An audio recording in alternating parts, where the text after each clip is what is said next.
आपने procrastination word सुना है? प्रोकास्टिनेशन क्या होता है? कुछ बच्चे जानते होंगे, सीनियर बच्चे जानते होंगे। सुना है किसी ने? आज के काम को कल पे टालना, और टालते टालते ऐसा मौका भी आता है कि वो काम कभी पूरा नहीं होता। एक ज्वेलर की कहानी है। जब वो उसकी काफ़ी उम्र हो गई तो उसने सोचा कि अपना बिजनेस अपने बच्चों को दे देता हूँ, तो लेकिन उससे पहले उसने सोचा उनको ट्रेनिंग देनी चाहिए। तो उसने थोड़ा थोड़ा करके डेली कुछ ना कुछ बच्चों को, दो बेटे थे उसके, दोनों बेटों को कुछ ना कुछ सिखाना शुरू किया। डेली एक लेसन देता था कि बिजनेस ऐसे करते हैं, ये ध्यान रखना पड़ता है, ये चीज़ें अवॉइड करनी पड़ती हैं। तो एक दिन उसे लगा कि मेरे बच्चे ध्यान से सुन भी रहे हैं कि नहीं सुन रहे। उसने सोचा एक बार बच्चों का टेस्ट लेता हूँ।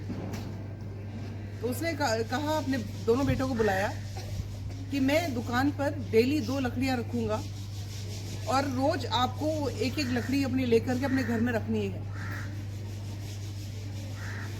तो दोनों बच्चों ने कहा ठीक है, बड़ा आसान सा टास्क है ना, कर लेंगे। पहला बेटा लकड़ी लेके आ गया, दूसरा बेटा कहता है कि आज लेके जाऊंगा, जब पिताजी ने कहा है कि डेली एक लकड़ी रखेंगे तो क्यों ना इकट्ठी ले जाऊं, 2-3 हो जाएंगी तब देखेंगे। वो लकड़ी लेके नहीं आया। नेक्स्ट डे फिर लकड़ी रखी गई है, 2 लकड़ियाँ रखी उन्होंने, तो फिर उसने नहीं उठाई। एक लड़का लेके आ गया, दूसरे लड़के ने वही छोड़ दी कि चल 2 हुई है, कोई नहीं, 3 हो जाएंगी तब रख देंगे। 3-4 महीने बाद जब सुनार ने कहा, ज्वेलर ने कहा कि भाई अब लकड़ियाँ दिखाओ, सब ठीक से रख दो, मैं आके चेक करूँगा, और जिसके पास वो लकड़ियाँ ढंग से रखी होंगी उसी को मैं दुकान की जिम्मेदारी दूंगा। अब पहले वाला तो खुश था क्योंकि उसने तो पिताजी की जो बात थी वो पूरी की। दूसरा बच्चा लड़का था, वो टालता रहा। तो वो बाद में परेशान हो गया कि ऐसा ना हो जाए कि मेरे हाथ से दुकान ही चली जाए। तो जब जाके देखा कि लकड़ियाँ ले आता हूँ, देखा वहाँ बहुत बड़ा ढेर लगा हुआ था लकड़ियों। अब वो उठाने की कोशिश करता है, जैसे तैसे उसने इकट्ठी की और बांध के उसने सिर पर रखने की कोशिश की। 2-4 कदम चला आगे और लड़खड़ा के गिर गया और घायल हो गया। उसके पिताजी सब देख रहे थे। उन्होंने उसको कहा कि मैंने तुम्हें बड़ा आसान काम दिया था, एक दिन में 1 लकड़ी लानी थी, अब वो तुमने नहीं किया। तुम उसको टालते रहे, आज तुम जो टास्क दिया था वो पूरा नहीं कर पाए और तुम फेल हो गए। बच्चे भी क्या करते हैं, स्टूडेंट क्या करते हैं, टीचर्स ने 1 चैप्टर का टेस्ट दिया, कोई बात नहीं हम बाद में कर लेंगे। एक चैप्टर लर्न करने को दिया, कोई नहीं आज तो, कल तो टेस्ट नहीं ना, कोई बात नहीं कल कर लेंगे।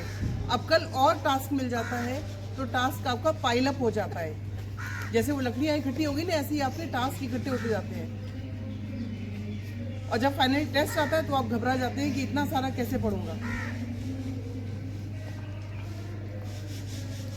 ये कहानी आपको ये सिखाती है कि जो टास्क दिया जाता है वो आप टाइम पे पूरा करें, और हम कभी भी बहुत सारा काम एक साथ नहीं कर सकते, तो हमें इसे छोटे पार्ट्स में डिवाइड करना चाहिए।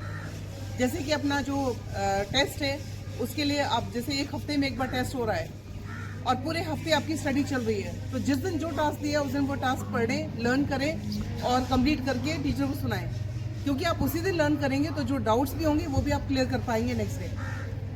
ठीक है? तो अब से अपना टाइम जो भी है यूटिलाइज करेंगे और काम टाइम पे करेंगे। Okay, thank you.